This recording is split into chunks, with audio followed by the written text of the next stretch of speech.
it's time. No, I just want to send a thanks to everybody who has been a part of this. It's been pretty amazing to know and understand what and how widespread this message is getting, and it's a beautiful thing.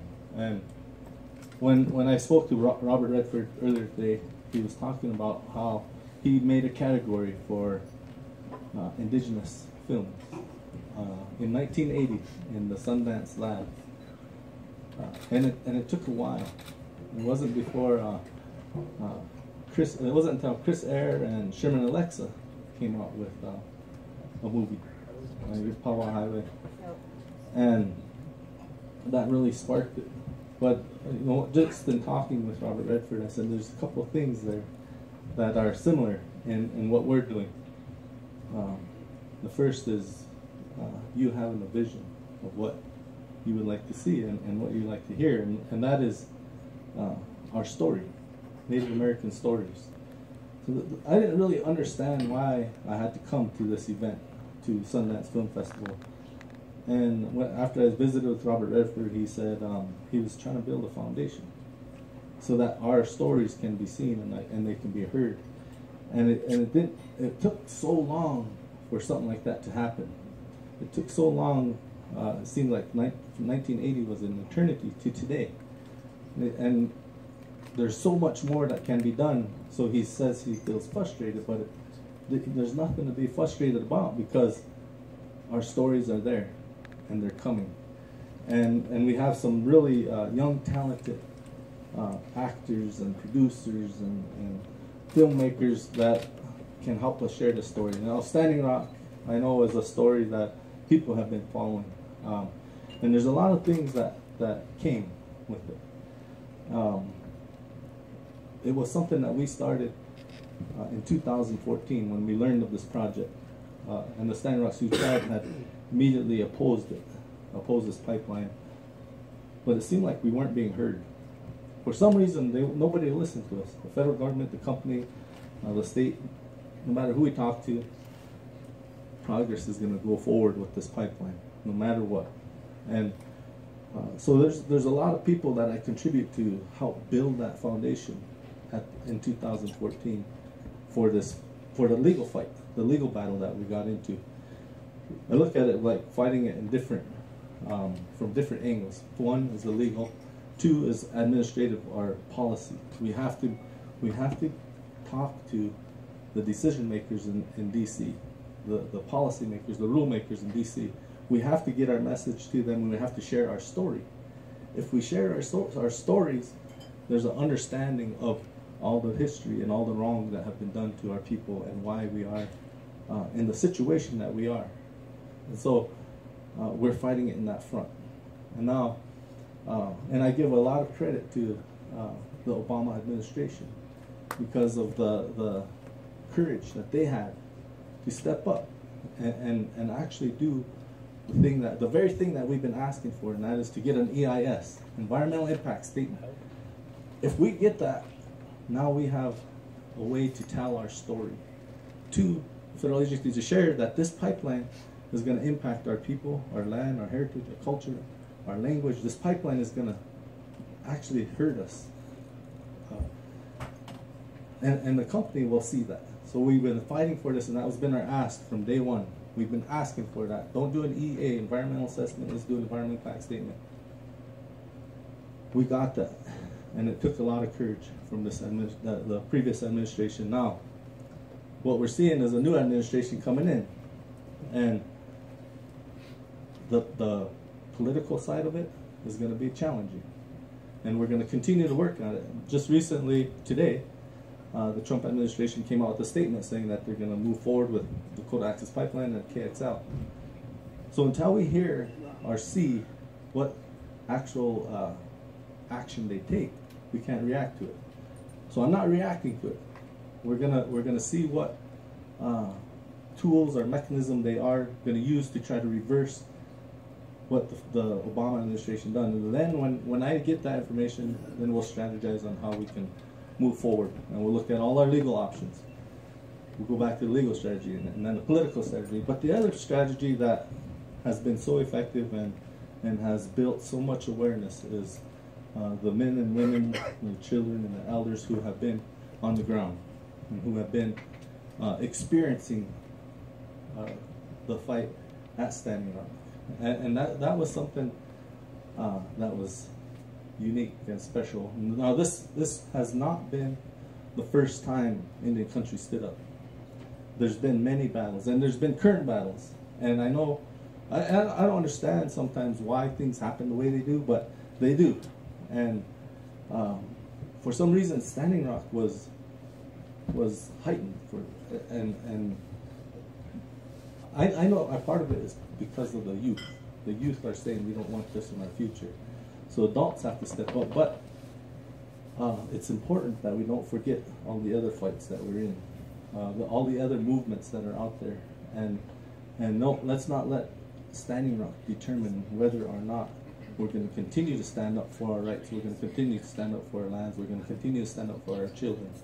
We have to keep moving forward regardless. And we're going to do whatever we can to make sure that we prevail with Standing Rock. But the way I see it is we already won. We already won because of the power of unity. We won because of the power of unity. We won because of the power of unity. And our voices are going to be heard from this day forward into the future. And our kids and everyone is going to know what it's going to take in order to stand up and make the stance. And we have to make sure that we do the right thing when we do this, when we stand up.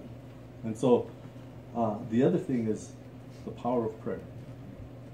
What prayer has brought to people, and what is it going to take for us to not just look at pipelines? You know, when it comes to my reservation, there are many things that plague our tribe.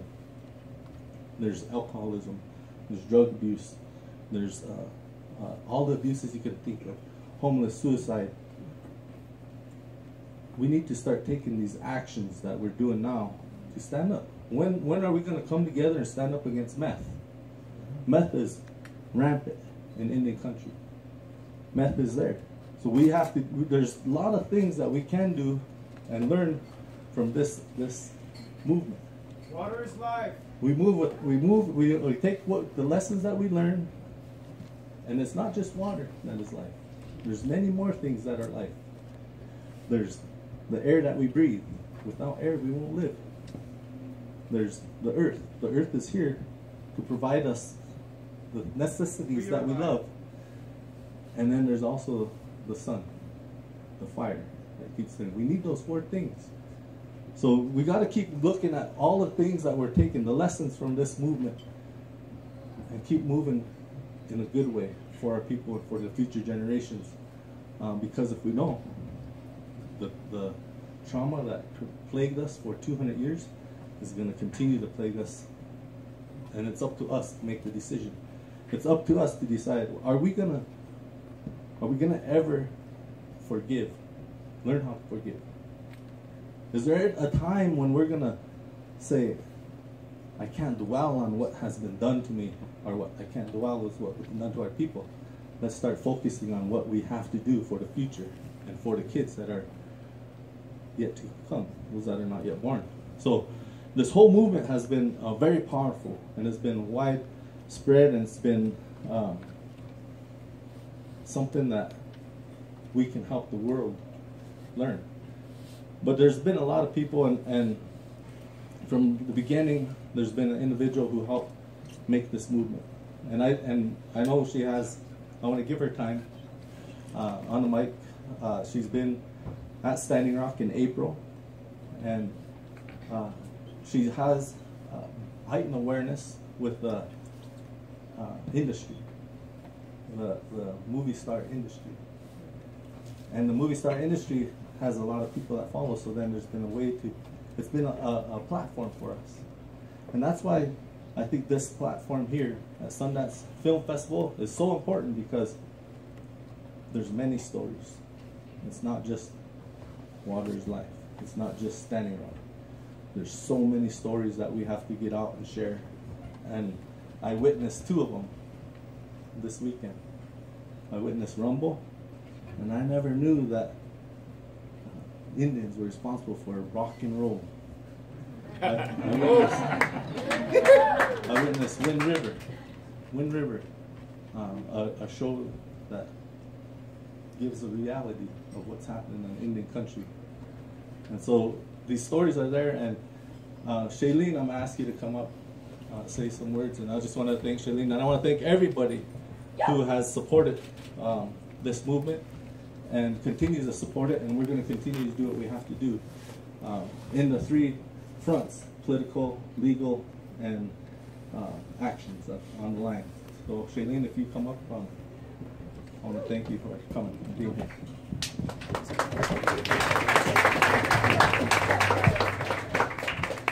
Hello. That's pretty hard to follow.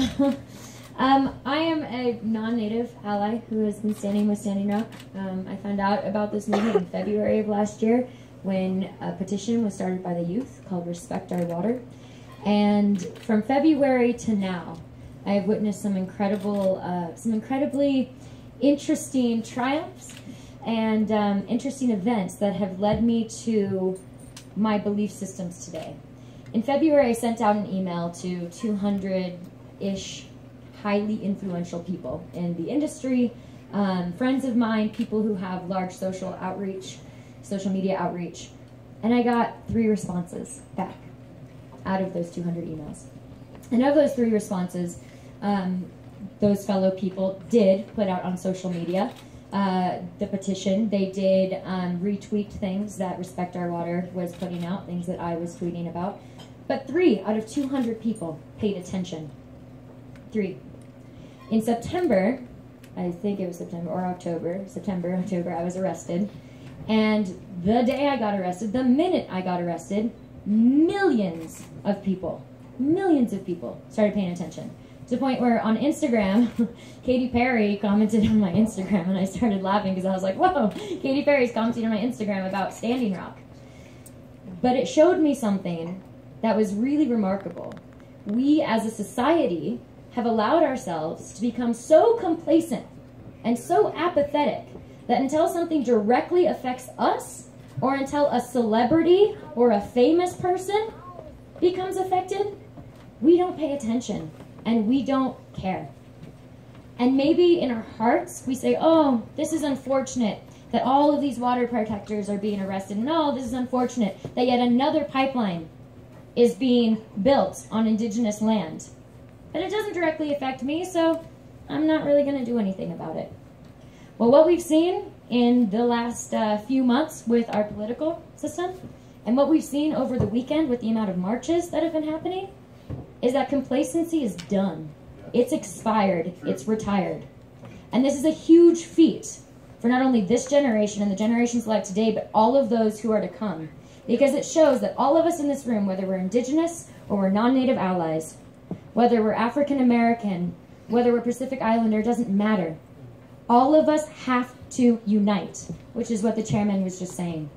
We have to take down these walls. We have to take down these divisions. That is the only way we will be able to move forward in a way that guarantees your children and my children, you and me, have not only clean drinking water, but clean air and solid earth to walk on and to breathe, and fire to feed ourselves with, to nourish ourselves with.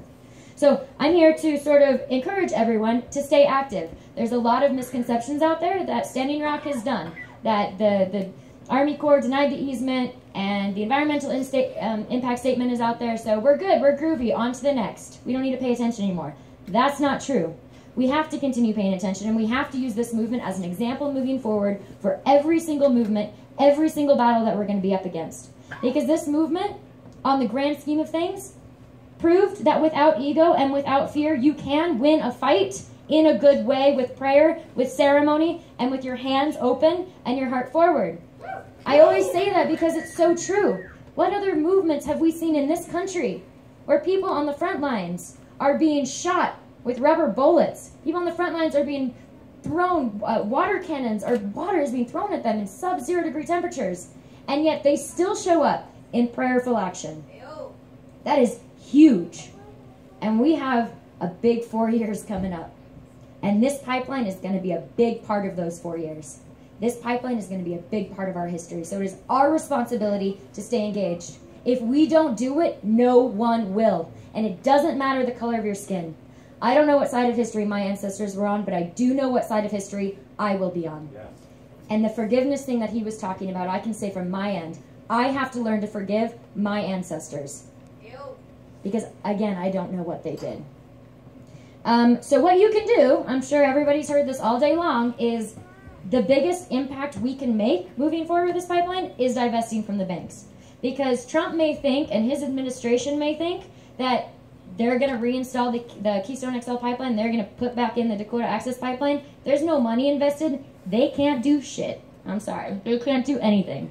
So it's up to us to be the people to withdraw our money. And not only withdraw our money, but get our communities to withdraw their money. A lot of people just don't know about this. We have to be the leaders. There's no more time for followers. So get out in your community. If you don't want to be on the front lines in North Dakota, that's fine. There is a role for everyone. And every role is equally as important to make this puzzle work. So go to your hometown. Meet people at the movie theater. Meet people at coffee shops. Talk to people. Talk to the grocery clerk. Talk to the gas station clerk. Ask them if they know about the Dakota Access Pipeline. Ask them where their money's invested and tell them what it means to have your money invested in Bank of America, Chase Bank, Wells Fargo. Because it's one thing to talk about something and it's another thing to take direct action. And I want to point something out on the verge of being, whatever, I'm just going to say it. So Chase Bank is a large sponsor of the Sundance Film Festival. And right before this event, some water protectors who, if many of you maybe know or don't know, a lot of them who have been on the front lines are in this room right now. And so I think we should give a big round of applause for them, because they're the reason we're here. We stood outside of Chase Bank in a good way, and with prayer, and with ceremony, and with kindness and compassion, and empathy and gratitude. Because a lot of people just don't know. And we get to be the people to open the hearts of so many with kindness. So, Sundance Film Festival, we may talk about how supportive we are of indigenous communities and indigenous projects. And there's no denying that. That is beautiful and that is so vital. But at the same time, Chase Bank is also a large sponsor of this film festival. In the same way that a lot of us say we don't want genetically engineered foods, we're against the fossil fuel industry, and yet we still put our money where, you know, we stand out on the front lines and we say we're against this and we get shot with rubber bullets, but we're putting our money and investing our money in companies that are only going to continue those paradigms and those narratives. So we have to point out, we have to look outside of the box now and go, okay, so what's wrong? What's missing in this equation? Oh, there's one simple, easy answer. It may be uncomfortable to point out that Chase Bank is a huge investor in the Dakota Access Pipeline and a huge reason why we're here today. It's uncomfortable also to say, oh wow, they're also sponsoring this event in many ways. It's uncomfortable. But change doesn't come from comfort, change comes from discomfort. So please look outside the box, go into your communities, divest your money, put it in a local credit union, and keep paying attention. Not only to this, but every movement moving forward, because we're all in this together. Thank you so much.